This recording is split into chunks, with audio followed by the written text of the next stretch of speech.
മത്തായി ചേട്ടന് ഒരേ ഒരു പ്രാർത്ഥന ഉണ്ടായിരുന്നുള്ളൂ, എനിക്ക് ലോട്ടറി അടിക്കണേ, ലോട്ടറി അടിക്കണേ, ലോട്ടറി അടിക്കണേ. നിരന്തരമായിട്ട് ദൈവത്തിന് മുമ്പിൽ മുട്ടുകുത്തി ലോട്ടറി അടിക്കാൻ വേണ്ടി പ്രാർത്ഥിച്ചു. നറുക്കെടുപ്പിന് ദിനം വന്നു, പക്ഷേ അദ്ദേഹത്തിന് ലോട്ടറി അടിച്ചില്ല.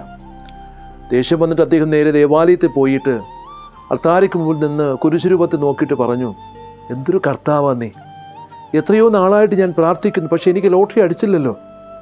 കുറേ വായിൽ വന്ന തെറിയെല്ലാം പറഞ്ഞിട്ട് ദേഷ്യത്തോടു കൂടി ഇറങ്ങിപ്പോകാൻ പോകുമ്പോൾ അൾത്താരയിൽ നിന്ന് ഒരു സ്വരം കേട്ടു, മത്തായി, നീ എന്തിനാ എന്നോട് ദേഷ്യപ്പെടുന്നത്?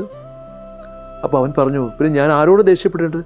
എത്ര നാളായിട്ട് ഞാൻ പ്രാർത്ഥിക്കുന്നു എനിക്ക് ലോട്ടറി അടിക്കാൻ വേണ്ടി, പക്ഷെ ഇന്ന് നറുക്കെടുപ്പായിരുന്നല്ലോ, എനിക്ക് ലോട്ടറി അടിച്ചില്ലല്ലോ. ദേഷ്യത്തോടു കൂടി വീണ്ടും ഇറങ്ങിപ്പോകാൻ നേരം ആയപ്പോൾ ഈ അൾത്താരയിൽ നിന്ന് ആ സ്വരം വീണ്ടും ചോദിച്ചു, മത്തായി, നീ ലോട്ടറി അടിക്കുന്ന പ്രാർത്ഥിച്ചു, അതൊക്കെ ശരി തന്നെ, പക്ഷെ നീ ലോട്ടറി എടുത്തോ? പ്രിയപ്പെട്ടവരെ, ഞാനും നിങ്ങളൊക്കെ ഇതല്ലേ, നമ്മളൊക്കെ ഇങ്ങനെ പ്രാർത്ഥിക്കുന്നു, പക്ഷേ ചെയ്യേണ്ട കാര്യങ്ങൾ നമ്മൾ ചെയ്യുന്നില്ല. അതല്ലേ യഥാർത്ഥ സത്യം.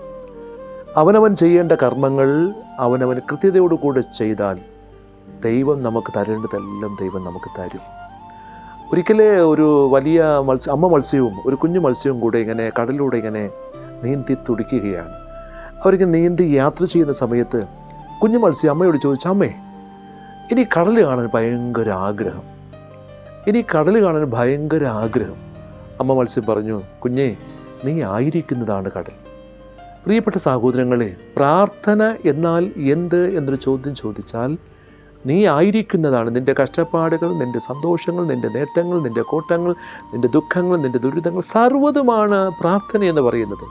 നിൻ്റെ ജീവിതമേ പ്രാർത്ഥനയാണ്.